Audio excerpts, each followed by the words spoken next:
Existe um mecanismo silencioso rodando em segundo plano na nossa cabeça agora mesmo. Ele guia cada pequena decisão, cada movimento, cada julgamento rápido que a gente faz ao longo do dia. Sabe o que é? É o nosso bom e velho senso comum, a nossa ferramenta definitiva de sobrevivência. É algo tão enraizado, tão automático, que simplesmente ninguém para questionar. Mas, e se essa exata mesma ferramenta for na verdade uma armadilha incrivelmente perigosa? Um truque mental super reconfortante que de forma implacável acaba enganando 99% das pessoas exatamente quando as apostas estão mais altas?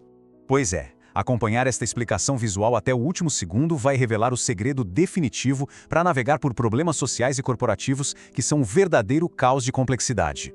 É o tipo de situação onde quase todo mundo erra feio e erra de forma totalmente previsível. Estamos falando de um ponto cego enorme, capaz de sabotar planos brilhantes de negócios ou de vida antes mesmo de saírem do papel.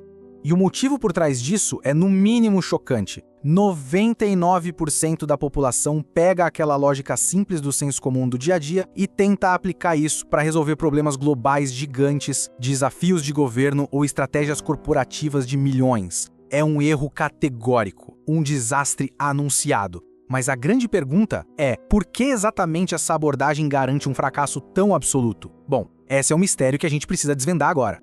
Parte 1. A introdução e a promessa. Para entender como a nossa mente nos prega essa peça, a gente vai mergulhar nas ideias do pesquisador Duncan J. Watts, no seu livro Tudo é Óbvio. Olha que interessante, ele tem uma bagagem única. Ele é um físico que migrou para a sociologia. Isso dá a ele uma lente fascinante sobre o comportamento humano. Ele diz o seguinte: quando toda a resposta e o oposto dela parecem igualmente óbvios, definitivamente tem algo muito errado com a própria ideia de obviedade. E olha, para quem deseja dominar a mente, afiar a tomada de decisões e enxergar a realidade sem esses filtros que nos enganam o tempo todo, o botão de inscrição aqui embaixo é o caminho mais simples para continuar acompanhando essas análises profundas e não perder absolutamente nada. Vamos ao nosso pilar número 1, o segredo do senso comum. O grande segredo do senso comum é o seguinte: ele é absolutamente brilhante para garantir a nossa sobrevivência diária em situações simples, mas é uma ferramenta terrível para tentar compreender sistemas complexos. Para ilustrar o nível absurdo de como isso está amarrado no nosso cérebro, vamos fazer uma viagem no tempo lá para a caótica Nova York dos anos 70. O psicólogo Stanley Milgram, que é super famoso por aqueles testes tensos sobre obediência, deu uma instrução muito peculiar para os alunos dele. Eles tinham que fazer um experimento num vagão de metrô. A missão? Entrar no metrô lotado, chegar perto de um passageiro qualquer e simplesmente pedir o assento. Só isso. Posso sentar no seu lugar? Parece banal, não parece? Mas os alunos relataram bater numa parede, ou uma barreira mental paralisante. A coisa foi tão forte que quando o próprio Milgram decidiu tentar fazer isso, o simples ato de quebrar essa regrinha invisível de etiqueta social fez com que ele sentisse náuseas físicas intensas, uma vontade real de vomitar só por pedir um banco no metrô. E isso ilustra de um jeito muito forte como essas regras invisíveis governam cada milissegundo do nosso dia a dia. É a distância exata que a gente mantém de um estranho num elevador vazio ou o lado que a gente escolhe para andar na calçada. O cérebro humano foi tão perfeitamente condicionado a navegar nessas pequenas coisas diárias sem gastar energia que um erro fatal de extrapolação acontece o tempo inteiro. A gente presume de forma totalmente falsa que dinâmicas hipercomplexas, tipo uma economia global, o comportamento de um mercado consumidor inteiro ou fusões bilionárias de empresas, podem ser gerenciadas com a mesma lógica simplista que a gente usa para decidir como se comportar no transporte público. É loucura. O que, inevitavelmente, deixa uma pergunta gigantesca no ar. Se o senso comum fracassa de um jeito tão miserável ao lidar com a complexidade em larga escala, por que ele é a ferramenta número 1 que a gente usa para explicar de trás para frente os sucessos mais estrondosos da história? Como é possível justificar a fama das coisas mais famosas do mundo, se não pela sua obviedade? Isso nos leva direto para o pilar número 2, o paradoxo da Mona Lisa.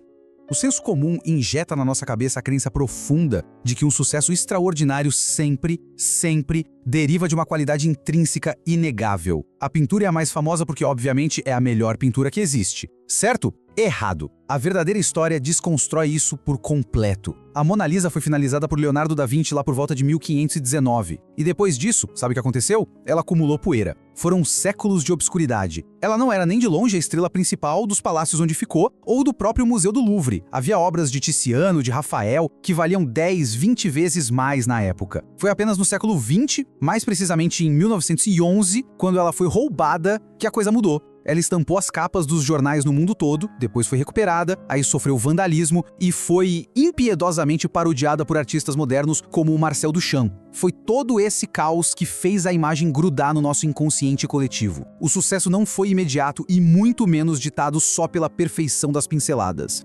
O que explica isso de verdade é um fenômeno poderoso chamado vantagem cumulativa. Basicamente é um ciclo. Um processo onde um pequeno ganho, ou até mesmo uma fagulha totalmente aleatória de atenção lá no começo, começa a se multiplicar. Uma pessoa presta atenção num quadro porque tem outra pessoa prestando atenção, o famoso efeito manada. O resultado final da Mona Lisa foi massivamente ditado por contágio social, puro acaso histórico e interações em rede. Foi muito além da mera perfeição intrínseca da obra. E ignorar isso nos joga direto de cabeça numa armadilha lógica muito perigosa. Essa armadilha é o que a gente chama de raciocínio circular.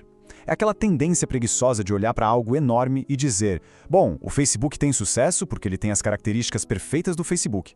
Ou então, a franquia Harry Potter dominou o mundo porque ela tem exatamente os atributos de Harry Potter. A aplicação real disso é vital, especialmente nos negócios. Tentar copiar milimetricamente as características das empresas ou produtos líderes de mercado esperando colher o mesmo nível de sucesso é uma ilusão gigantesca. Estaríamos apenas copiando o resultado final, ignorando por completo as imprevisíveis cascatas sociais e os acasos que impulsionaram aquela trajetória desde o início. Então, a conclusão até aqui pode parecer um pouco assustadora. Se tentar fazer engenharia reversa de casos de sucesso do passado é basicamente impossível devido a toda essa complexidade invisível, será que resta alguma esperança de conseguir prever o que vai acontecer amanhã? É aqui que entra o nosso pilar número 3, a ilusão das previsões. Existe um perigo imenso de bilhões de dólares em depositar confiança cega na intuição de um único especialista. Para entender o porquê, a gente precisa ver a diferença brutal entre o que é algo complicado e o que é algo complexo. Pensa na engenharia aeroespacial. O lançamento de um foguete para Marte é extremamente complicado, mas é altamente previsível. Ele respeita leis fixas da física. Exceto por falhas de equipamento, a NASA sabe exatamente onde uma sonda vai estar, mesmo a milhões de quilômetros de distância. Por outro lado, a nossa sociedade, a cultura popular, o mercado de ações, tudo isso são sistemas complexos. Eles são movidos por bilhões de cérebros humanos interagindo ao mesmo tempo. É o puro efeito borboleta. Uma pequena ação aqui muda tudo ali na frente. Por causa dessas infinitas interações invisíveis, prever o desfecho de uma política econômica ou o sucesso de bilheteria de um filme costuma ser um chute. Na verdade, de acordo com estudos super rigorosos de 20 anos feitos por psicólogos como Philip Tetlock, as previsões de grandes especialistas muitas vezes têm a mesma exatidão de jogar uma moeda para o alto. 50% de chance, cara ou coroa. O grande erro que a gente comete é tratar o futuro do comportamento coletivo como se fosse só uma simples sucessão de eventos esperando a cortina se abrir, quando na realidade o futuro é um emaranhado gigante de probabilidades fluidas. E a lição de ouro para lidar com isso vem do psicólogo Robin Dawes, que afirma de forma brilhante: o truque é saber exatamente para quais variáveis olhar e então saber como combinar essas informações. A regra prática aqui é clara: nunca se deve depositar uma fé cega na profecia visionária de um único especialista sobre um futuro hipercomplexo. A intuição humana é péssima nisso. Especialistas renomados costumam perder feio até mesmo para modelos estatísticos bem rudimentares. O caminho não é tentar adivinhar, mas sim saber pesar os dados e utilizar a sabedoria agregada das massas para mapear o que é mais provável de acontecer. Finalmente, chegamos à nossa conclusão. A recompensa final. Chegou o momento de juntar todas essas peças e entregar a estratégia exata para sobreviver e vencer nesse caos. Recapitulando de forma bem cirúrgica, temos 3 pontos. Primeiro, o senso comum é um guia completamente cego quando tiramos das situações rotineiras e simples. Segundo, muito cuidado, as explicações geniais sobre o sucesso dos outros quase sempre se baseiam num raciocínio circular ilusório, ignorando totalmente a vantagem cumulativa e a sorte. Terceiro, não aposte o futuro num palpite isolado de um especialista, porque sistemas sociais são, na sua essência, imprevisíveis. E agora, a promessa lá do início. O grande segredo para vencer nos negócios e na vida é surpreendentemente simples de entender. Nós precisamos substituir a arrogância de tentar prever o futuro pela agilidade de conseguir responder ao presente. Passo 1. Use a sabedoria das multidões. Plataformas como o Mechanical Turk da Amazon permitem coletar feedback real de milhares de pessoas em questão de horas. Isso esmaga a intuição isolada de 3 diretores debatendo numa sala de reunião. Passo 2. Adote a estratégia implacável de avaliar e reagir. É exatamente assim que o império da marca Zara domina a moda. Eles não perdem tempo tentando adivinhar o que vai ser tendência daqui a 6 meses. Eles produzem lotes minúsculos, colocam nas lojas imediatamente, medem os dados em tempo real de quem está comprando e reagem massivamente ao que a realidade dita. É o triunfo puro dos dados empíricos sobre o achismo. Quando a gente passa a enxergar o mundo através dessas lentes, o caos deixa de ser um monstro assustador e se torna apenas um vasto campo de dados aguardando para ser testado. A grande pergunta agora é: qual desses 3 pilares será testado na prática logo amanhã?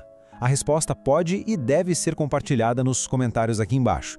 E para continuar equipando a mente com ferramentas poderosas que trazem clareza e controle, a análise visual que está recomendada aqui na tela é o próximo passo mais inteligente a se dar.